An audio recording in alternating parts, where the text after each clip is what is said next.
Kisah Nabi Musa telah diabadikan di dalam Al-Quran. Berdasarkan perjalanan Nabi Musa, bahwa Allah tidak menyukai perbuatan sewenang ataupun yang menganiaya orang lain. Itulah salah satu perintah Allah kepada Nabi Musa adalah untuk melawan raja yang berkuasa pada zaman itu, yaitu Firaun. Nabi Musa merupakan salah satu nabi dan rasul yang dikarunia mukjizat yang luar biasa oleh Allah, dan beliau juga merupakan rasul ulul azmi. Nabi Musa juga diutus untuk menyadarkan penguasa Mesir saat itu, yaitu Raja Firaun yang menganggap dirinya sebagai Tuhan, dan menyelamatkan kaumnya dari kekafiran. Sebab kesombongan dan kekejaman Raja Firaun, membuat masyarakat Mesir takut dan tunduk kepadanya. Raja Firaun juga tidak segan membunuh bayi laki-laki karena dianggap akan mengganggu kerajaannya. Di dalam Al-Quran dikisahkan, pada ketika Nabi Musa masih bayi, Nabi Musa sengaja dihanyutkan oleh ibunya di Sungai Nil, agar tidak dibunuh oleh bala tentara dan pengawal Raja Firaun. Kemudian di tepi sungai, istri Raja Firaun justru menemukan Nabi Musa yang bersih dan bercahaya. Lalu Nabi Musa pun dipungut oleh keluarga Firaun. Nabi Musa tumbuh menjadi sosok yang cerdas dan berakal yang sempurna.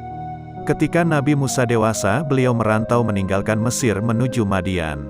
Dan di negeri Madian, Nabi Musa bertemu dengan Nabi Syuib, lalu Nabi Musa menikah dengan salah satu anaknya. Setelah 10 tahun tinggal di Madian, Nabi Musa dan istrinya meminta izin kepada Nabi Syuib untuk kembali ke Mesir. Di dalam perjalanan menuju Mesir, Nabi Musa melihat sinar yang menyala di Bukit Sinai. Di bukit tersebutlah Nabi Musa menerima wahyu pertama kali dari Allah. Allah juga menunjukkan Nabi Musa pada mukjizatnya yang dapat mengubah tongkat menjadi ular serta dada yang bercahaya.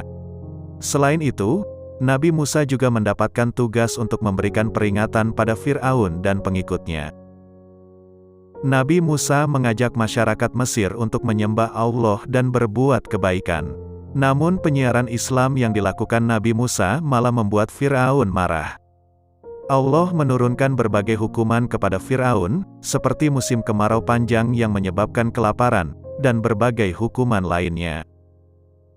Lalu Nabi Musa beserta pengikutnya memutuskan untuk meninggalkan Mesir. Kemudian Allah memerintahkan Nabi Musa untuk memukulkan tongkatnya ke air laut dan tongkat itu membelah laut menjadi dua.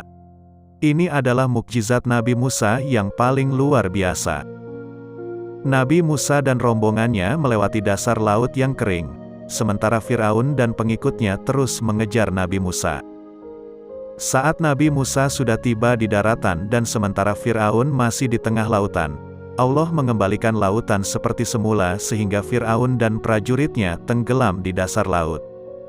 Setelah kejadian tersebut, mayat Firaun masih utuh sampai sekarang. Firaun bukti kekuasaan Allah yang menjadi pelajaran bagi kita semua, bahwa Firaun tersebut adalah orang yang sangat kufur kepada Allah, sehingga mayatnya pun masih utuh sampai sekarang.